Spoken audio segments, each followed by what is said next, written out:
ఓం శ్రీమాత్రే నమః. శ్రీ శివాయ గురవే నమః. యః కర్త జగతాం భర్త సంహర్త మహసాం నిధి ప్రణమామితమాదిత్యం బహిరంతస్తమోపహం. వీక్షకులు నమస్కారం. నేను మీ దేవులపల్లి రామకృష్ణ శాస్త్రి, ఆర్కే మాతృశ్రీ తెలుగు జ్యోతిషపరమైన యూట్యూబ్ ఛానల్. ఇప్పుడు ఫిబ్రవరి నెల 18వ తేదీ నుండి ఫిబ్రవరి నెల 24వ తేదీ వరకు గల గ్రహ స్థితిగతులని ఒకసారి పరిశీలన చేద్దాం. కుంభరాశిలో సూర్యగ్రహం, శనిగ్రహం, అలాగే మీనరాశిలో రాహుగ్రహం, మేషరాశిలో గురుగ్రహం, వృషభ రాశిలో చంద్రగ్రహం, అలాగే కన్యా రాశిలో కేతుగ్రహం, మకర రాశిలో బుధ శుక్ర కుజ గ్రహాలు సంచరిస్తున్నాయి. ఇటువంటి గ్రహ స్థితి గతులని అనుసరించి ఈ వారం రాశులకి వార ఫలాలు తెలుసుకుందాం. ఓం శ్రీమాత్రే నమః. ఇప్పుడు మకర రాశి వారి గురించి తెలుసుకుందాం. మకర రాశి వారికి రాశిలో కుజ బుధ శుక్ర గ్రహాలు, అలాగే 2వ స్థానంలో శని రవి గ్రహాలు, 3వ స్థానంలో రాహువు, 4వ స్థానంలో గురుగ్రహం, 5వ స్థానంలో చంద్రగ్రహం, అలాగే 9వ స్థానంలో కేతుగ్రహం సంచరిస్తున్నాయి. ఇటువంటి గ్రహ సంచారము అనుసరించి ఈ వారం ఈ మకర రాశి వారికి కొంత అనుకూలమైన ఫలితాలే కనబడుతున్నాయి.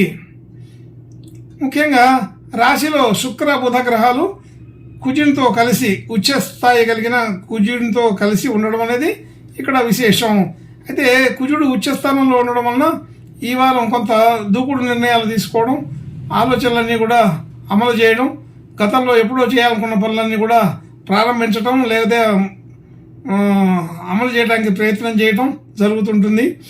అలాగే మాట తీరు ద్వారా ఆలోచనలన్నీ కూడా అమలు చేసే ప్రయత్నం జరుగుతుంది. మాట తీరు అనుకూలంగా ఉంటుంది.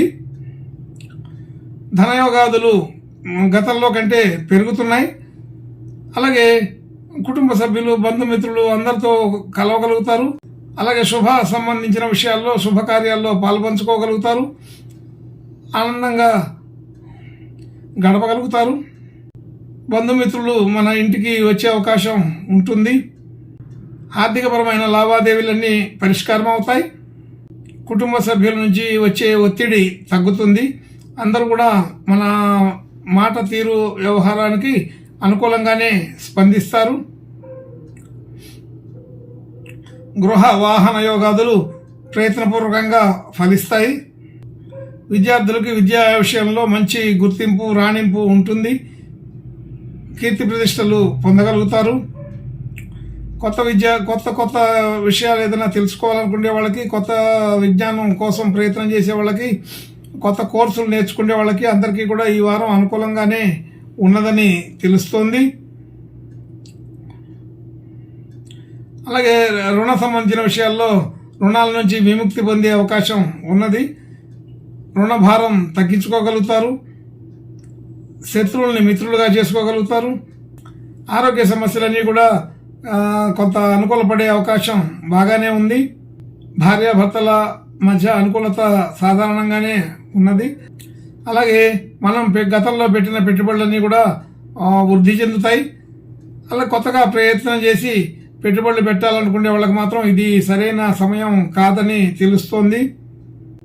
భాగ్యస్థితి వృద్ధి అవుతుంది. అనుకోకుండా కొంత ధనం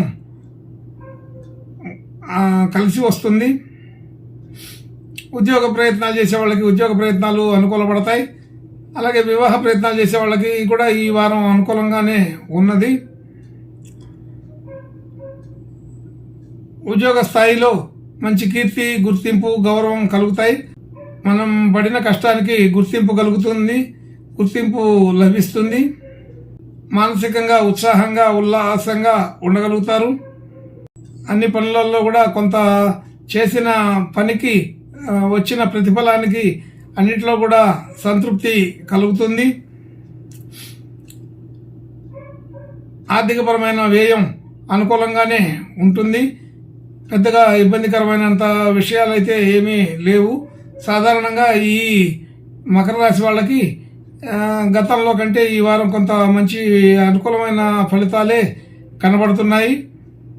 గవర్నమెంట్ సంబంధించిన పనులు చేసే వాళ్ళకి ఇది సరైన గుర్తింపు కలిగే సమయమే, మంచి కీర్తి ప్రతిష్టలు పెరిగే సమయమే అని తెలుస్తుంది. అలాగే రాజకీయపరమైనటువంటి విషయాల్లో పాలుపంచుకునే వాళ్ళకి కూడా ఇది సరైన సమయంగానే తెలుస్తుంది. అన్ని విషయాల్లో కీర్తి ప్రతిష్టలు కలిగే సమయంగా ఈ వారం గ్రహస్థితి అనుకూలంగా ఉందని చెప్పబడుతోంది. ఇంకా మంచి శుభ లక్షణాలు కలగడం కోసం ఈ మకర రాశి వారు ఈ వారం గణపతి దేవుని ప్రార్థన నమస్కారాలు చేసుకుంటే బాగుంటుందని తెలుస్తోంది. శుభం భూయాత్.